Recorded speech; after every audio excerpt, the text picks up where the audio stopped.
मैं अयोध्या हूं। आज के भाग में सुनिए शिलान्यास की राजीव की सलाह के खिलाफ अड़ गए नारायण दत्त तिवारी।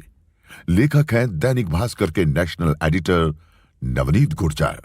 एक तरफ शिला यात्राएं चल रही थी, दूसरी तरफ केंद्र सरकार शिलान्यास की तमाम अड़चनें दूर करने में लगी थी। लेकिन उत्तर प्रदेश के तत्कालीन मुख्यमंत्री नारायण दत्त तिवारी शिलान्यास के लिए तैयार नहीं थे।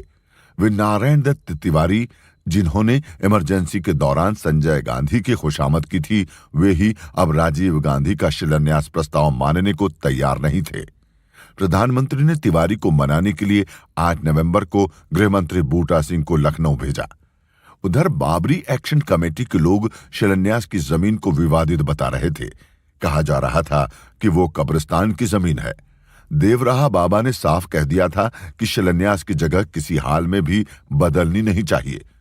चुनाव की घोषणा पहले ही हो चुकी थी। शिलान्यास कार्यक्रम से आह्लादित प्रधानमंत्री ने मार्च में होने वाले चुनाव नवंबर के आखिरी में ही तय करवा दिए थे। तिवारी के हट के लिए कोई जगह नहीं बची थी। आखिरकार सरकार ने हलफनामा दिया और तय हुआ कि फैजाबाद के जिलाधिकारी शिलान्यास वाली जमीन को गैर विवादित घोषित करेंगे। आखिर 10 नवंबर को 1:40 पर उत्तरा भाद्रपद नक्षत्र में शिलान्यास हो गया। बिहार के एक व्यक्ति कामेश्वर चौपाल के हाथों पहली शिला रखी गई। ये पहली शिला 56 यज्ञों की भस्मों से बनी थी। गुरु ग्रंथ साहिब की अरदास, जैन बौद्ध प्रार्थनाओं और मंदिर यहीं बनाएंगे के उद्घोष के साथ नींव में अष्टधातु से बने सर्प डाले गए। पहली शिला रखने के बाद नींव में दिगंबर अखाड़े के पूजित 5 शिलाएं महंत रामचंद्र परमहंस ने रखी।